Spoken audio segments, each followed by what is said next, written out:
had to live with the day his son died. All I can see is my son crawling on the ground and me trying to resuscitate him. At just 14, Amari Peterson took his last breath. He had one bullet hole right above his heart. Amari and his family, a few of the dozens on Saturday who were just trying to celebrate the birthday of a 2-year-old. I just heard gunshots, and then the shooter came in, and he came in. I turned my back and I looked at him, and then I just started seeing him shoot, shoot, shoot, shoot. Shut up, just sit down. Patrick's daughter was grazed, and in the panic before he could even react, Everybody running off, and then my son is just sitting there, just crawling, trying to get up, So I got my baby. I had to hop back over the counter, and I'm trying to see what's going on with him. I'm trying to give him CPR and the bullet, and he just got blood coming out his face, and it's just something that a father should never have to go through. what no one should ever endure is now on a painful replay. Every time I get ready to lay down, I'm like laying over my son while he's sitting there breathing, trying to breathe. Every day he would tell me, "Dad, I love you. Dad, I appreciate you." Every night, every morning. Every night, every morning, that boy would tell me he loved me. A loving boy, a gentle soul, a life taken, and a community shaken. He was loved by like so many people. He loved sports, he loved football, he loved basketball. You know, he ran a little bit of track. Oh, he was just a gentle soul. And I just can't see. First of all, condolences to the family, man, and has some anything to do with that whole night, the birthday party. Uh, from what I heard, the shooter's still on the loose. Nobody It's day told on the 4 in the dude yet. investigation of a shooting that Nobody knows nothing. So, like I say, my condolences to everybody, man. It's been 4 or 5 days after this shooting and nobody heard it or know anything, man. It's sick. It's demonic. And welcome to Dope Lines Podcast, man. I'm your boy T Hyphen. Sorry for not introducing myself the right way. This is a sad, tragic podcast. Usually we talk about hip hop, the culture, the art, all that stuff, but I gotta indulge into this topic even more, this trauma, because uh, it has a lot to do with the lyrics. It has a lot to do with the energy that the whole party was putting out, and it's almost to the point where, uh,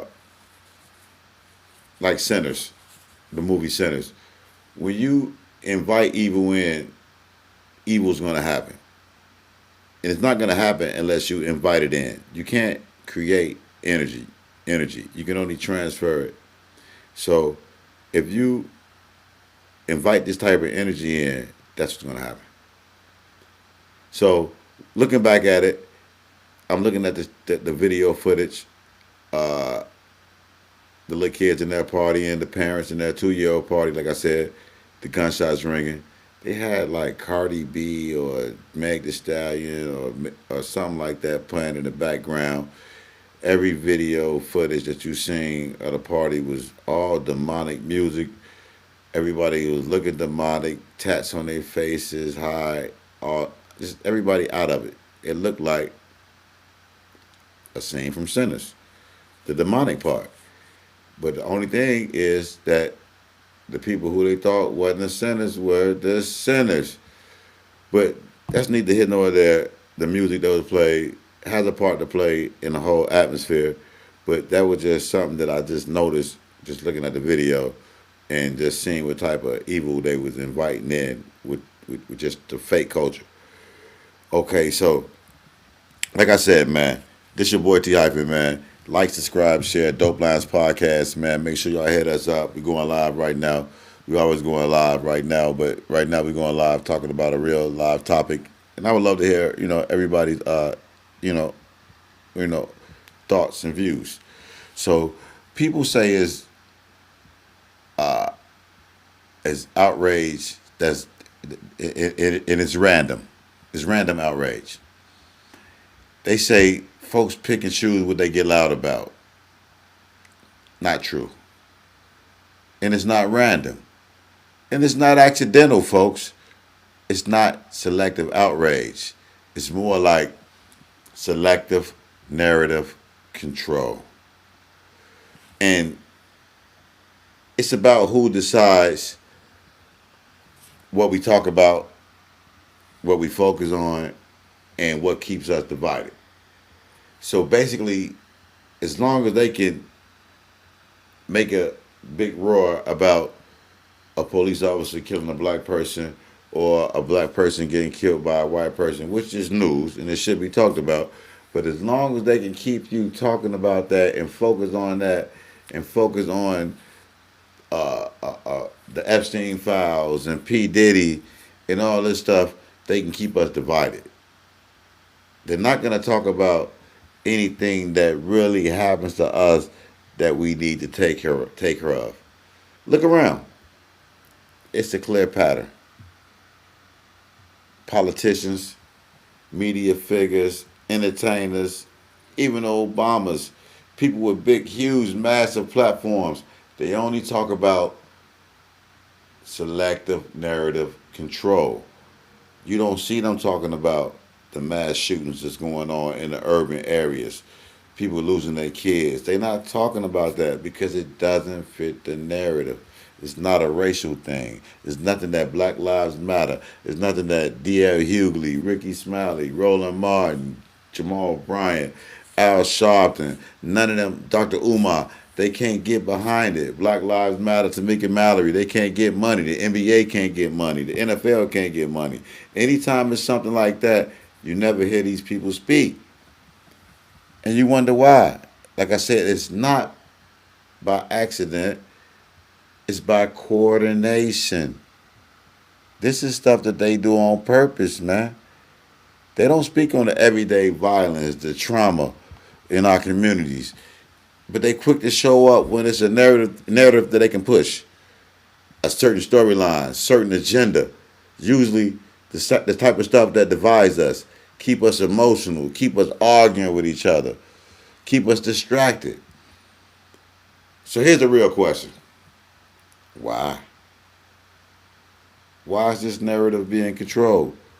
Who benefits from this being from us being divided? And who profits from us staying in fear? It's got to be a reason why these people's these gatekeepers, the Oprah Winfrey's, the Tyler Perry's, all these people, they didn't get a GoFundMe or nothing started for that lady who got beat with the pregnant. She was a pregnant lady who got beat by the kids, or the kids that got shot downtown Chicago, and the one kid who got killed on a kids takeover. They won't speak on that.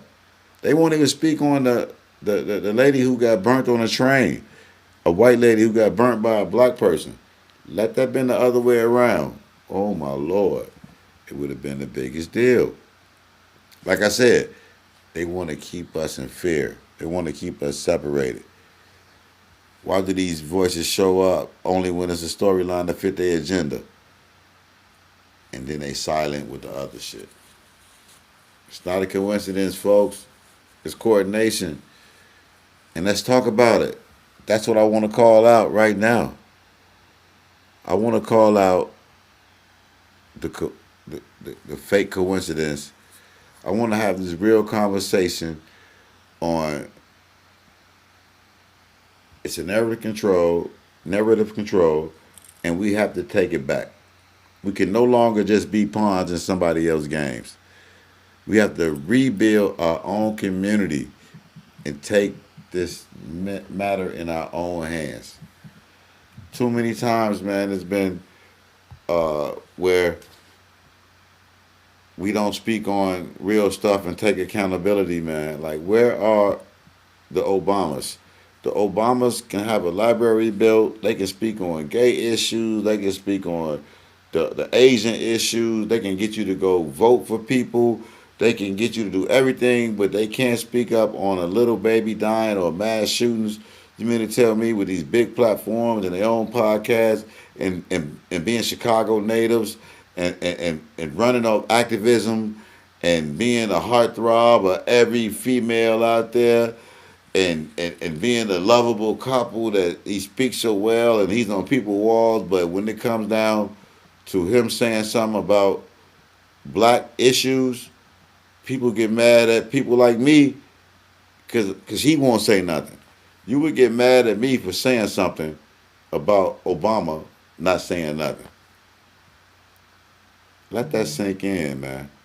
You would actually get mad at me for saying something about Obama not saying nothing about anything that's going on in the city of Chicago, like he's not a part of us anymore because he's a politician. Forget the politician. You're still a president of the black people.